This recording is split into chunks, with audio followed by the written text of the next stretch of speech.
It's the Subway NFL post-game show, playoff edition, and 2 does not turn into 3, as in 2 straight wild-card losses does not turn into 3 for the Giants. 24-14 victory in Tampa Bay. First ever postseason meeting between these two squads goes to the Giants, thanks to 24 unanswered points. Hey, how are you, folks? Jason Horowitz, along with NFL.com's Pat Kirwan and CBS Sports' Charley Casserly. And guys, you look at this game, and all the talk coming in was momentum for the Giants after last week against the Patriots, rust for the Buccaneers after resting for a week and a half. You looked at it. I don't really think that turned out to be the key in the game. I think the Giants were just a better football team, Charlie. I agree. I think the Giants are a better football team.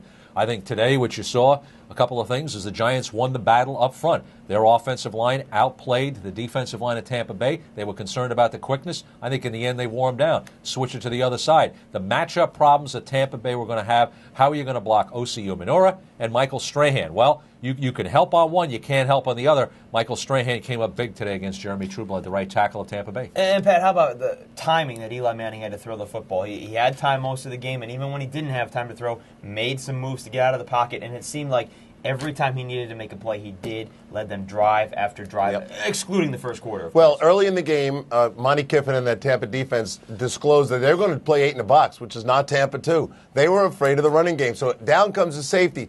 It took the Giants 1-2 series at the most to adjust and basically set up the run with the short pass. They were so patient in the passing game. They weren't going to throw the ball vertically, which has been advised by people we've talked to getting ready for these games. Don't do that. So when you see all the receivers, all of them under 10 yards a catch, except one guy, Toomer, 10 yards a catch. So nice short dink-and-dunk passing attack. And then the safeties backed off and got into Tampa 2, and then came the Giant running game. And how about the fact they did this without, all the guys that didn't practice this week. Sean O'Hara, he didn't play. Sam Madison, he didn't play. They were still at Corey Webster. The Buccaneers trying to take advantage of him all game long. He came up with a fumble recovery and an interception in this game. I mean, the guys that were on the bench played well in this game. Charlie will tell you, they get paychecks too, don't they? They get paychecks too, so anyway.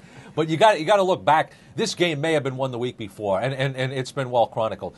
The Giants against the Patriots gave a tremendous effort. They went for the win. They end up losing a few players, but you know what? They gained a lot. I think Eli Manning gained a lot of confidence that game. That team, the Giants gained confidence in Eli Manning, and they gained confidence because they played the best team in football toe-to-toe. I think that helped them in this game today. And another thing to point out here, you cannot in playoff football be -3 in the turnover battle and expect to win a game. Buccaneers, 3 turnovers in the second half. Giants, none the entire game. There's your ball game, 28-14. Meanwhile, now the Giants go to Dallas next week. They've got all the confidence in the world. Dallas has had a week off, and the 3 games before that have not played well, at least offensively. Do the Giants have I mean, they've got this thing rolling now. I think they do, Jason. First off, the first time there was the first game of the year. They put 35 points on the board. Remember, Strahan was coming off an offseason of doing nothing. He's red hot now. Charlie talked about the matchup. He made young Trueblood look terrible today. So there's a factor for this game. Secondly, we don't know if T.O. is going to be able to beat T.O. I think he'll line up. But if he can't demand double coverage, you're going to see the safety down stopping Barber in the box. So I think the Giants have a great chance to go in there and play pretty good football and win. You'd agree with that as well? Yeah, I do. I think Dallas has got to get back and find what their identity is on offense. They got to get back into a rhythm. Tony Romo didn't end last season real well. Right now, I think he's struggling some here. But I agree with Pat. T.O. is the key to the Dallas offense because he's the guy you have to stop for the big plays. Hey, he's not going to be well next week. He can't be well coming off a high ankle sprain. The other aspect to this game, at least for today, so that's for next week, but at least for today, Buccaneers season is over. They thought Jeff Garcia would be the guy. He got him to go from last year in the NFC South to first this season.